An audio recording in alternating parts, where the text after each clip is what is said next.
At the end of September, I woke up to news that has become far too common. Another one of my classmates had died from what was rumored to be suicide. She lived right behind my house, and I could even see her window from my room. When people hear news like this, the first question they usually ask is, how could this happen? Since August 2013, Penn has experienced a string of back-to-back tragedies with reports of 6 students committing suicide. To answer this how question, we have to look at the day-to-day life for students here at Penn.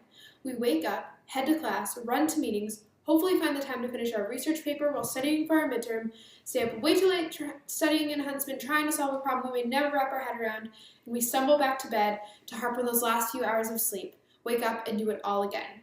To add to the stress, we look at the GSR or the Carroll next to us to find our peers, those we are technically competing against due to our grading system, working just as hard as we are, pushing us to work harder and do more. On the weekends, in between catching up on work we couldn't find the time during the week, we relieve our stress by going out with friends, maybe even using alcohol as a way to relieve ourselves from some tension for just a few hours. Among those monotonous days, it's hard for students to find time to build meaningful relationships, find their passions, become okay with failure, and find balance in their lives. Knowing this forces us to take a look at the psychological and overall well-being of students at Penn.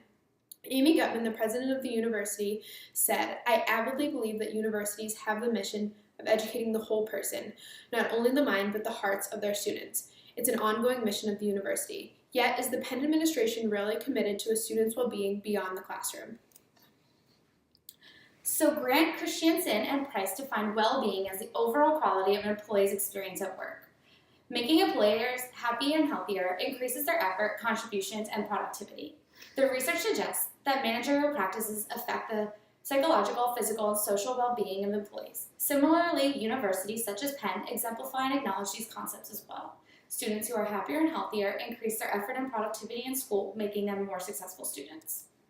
You can break down the research into 4 components that can be reciprocated on Penn's campus. First, beginning with the psychological well-being, specifically the hedonic component, there needs to be a healthy balance between positive and negative thoughts and feelings in an individual's judgment.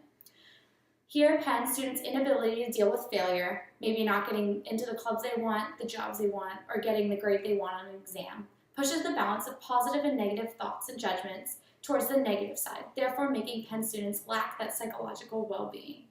Next, the physical well-being of students also contributes to the happiness and healthiness of those students. The research shows that physical well-being relates to stress, and work can be a source of stress. Well, work is definitely a source of stress here on campus. The academics are rigorous, competitive, and are highly stressful.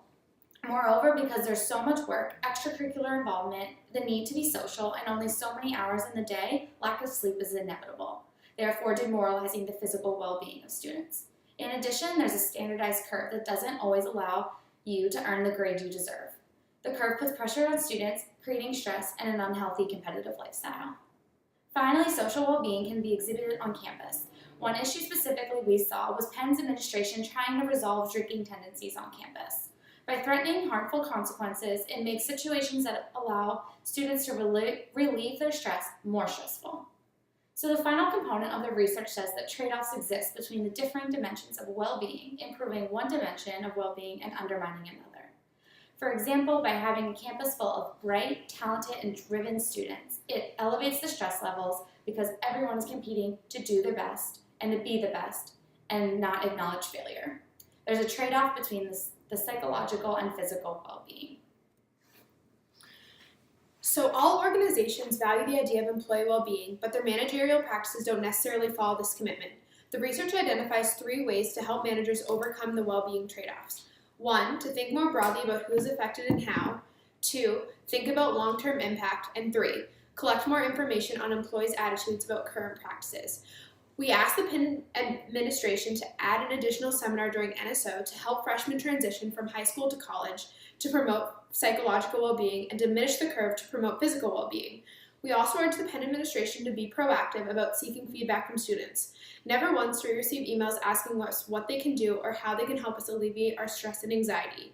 We also asked them to incorporate students into the Task Force on Students' Psychological Health and Welfare. In conclusion, practices of the Penn administration have led to unintentional consequences for students, resulting in multiple trade-offs that prevent measures from actually achieving what they are intended to do, which is educate the whole person. Thank you.